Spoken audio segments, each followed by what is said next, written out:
Assalamualaikum warahmatullahi wabarakatuh. My name is Vanessa Adiputri, student number 201104003X7. This video is meant to complete the final test of the pronunciation. A successful language course should, in particular, help learners speak English accurately and fluently. Most English courses try to spread the language learning into four skills: reading, writing, listening, and speaking. Which is okay if you have many years to dedicate to learning the language. However, if the student can demonstrate a good grasp of the speaking skill, that student will usually have good result with the other skill. Therefore, the most important concept of the language learner and the teacher is that the student must speak English and communicate throughout the lesson. In order for the teacher to help the student make progress, he or she must provide opportunities for the student to speak. In turn, the teacher must also speak clearly and listen attentively to what the students say. Okay, that's what does phonetic have to do with speaking English effectively? The term language has many different meanings. Listen to this. The systematic creation and use of symbol and sound is an essential manifestation of language. Each of these factors, the symbol or alphabets, and the correspondence sound is regulated through social convention differing from language to language. Many languages use sound which try to correspond with their alphabets. For example, in the Italian language, spelling and pronunciation go hand in hand. Consider the word parlare, animale, macchina, italiana. They all contain the letter A, which is always pronounced in the same way. Now consider some English words: mark, make, man, machine. They also contain the letter A as far as spelling is concerned, but what about the pronunciation? Mark, make, man, machine. There are a total of 4 S, but they're all pronounced differently. The International Phonetic Association, IPA for short, has created a series of symbols, the phonetic alphabets, which we can use to indicate precisely the pronunciation of this word. Each symbol represents one and only one sound, and A, with two dots after it is a long sound, is in our first word, mark. The vowel sound of make is actually a double vowel or diphthong.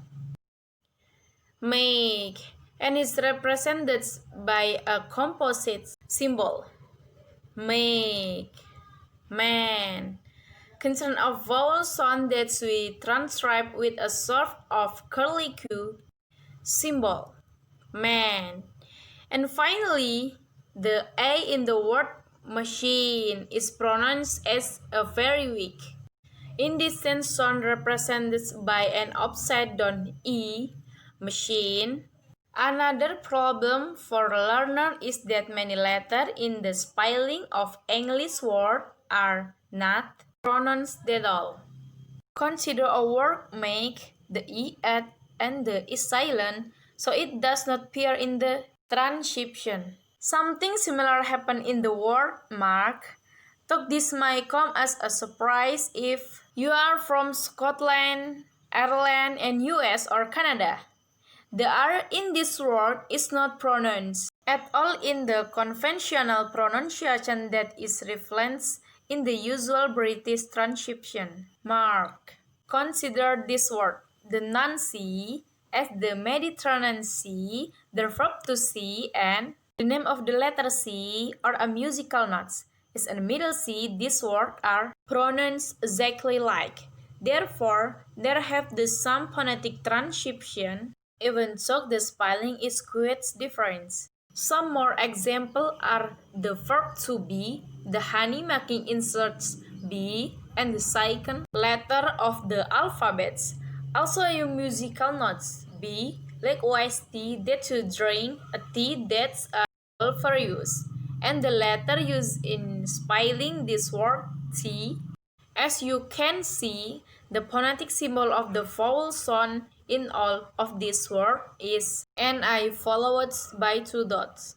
Some letter found in the spelling of word become surplus in the phonetic transcription. For example, the letter X, as in fact, is really a combination for the two, sound K and S, fax. The letter X followed by U, as in queen, is transcribed into phonetic by K and W, queen.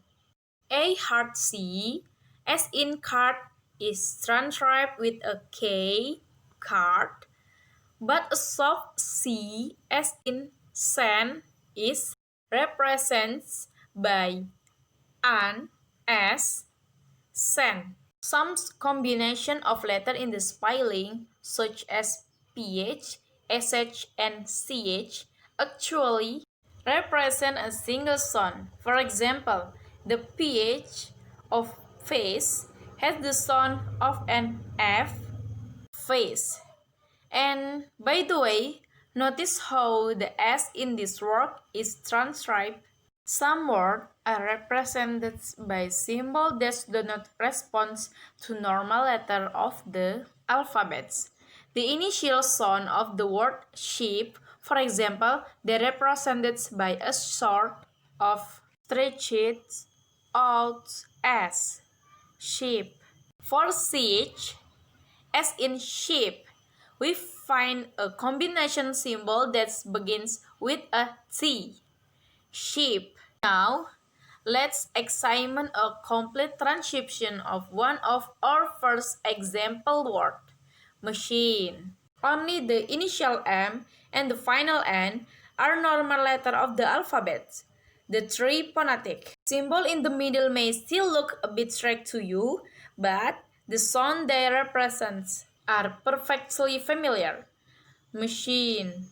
I hope that I have been able to demonstrate how a phonetic transcription can be used to indicate precisely the pronunciation of English words, and also to show you some of the ways that the transcription can differ from the actual spelling in the word. Always bear in mind, however, that the transcription we use reflects just one variety of English, which most likely does not respond 100% to the way any of us actually speak.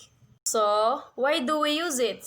Because the phonetic alphabet provides teacher and student with a single common point of reference that we can all use of the complicated business of teaching and learning English.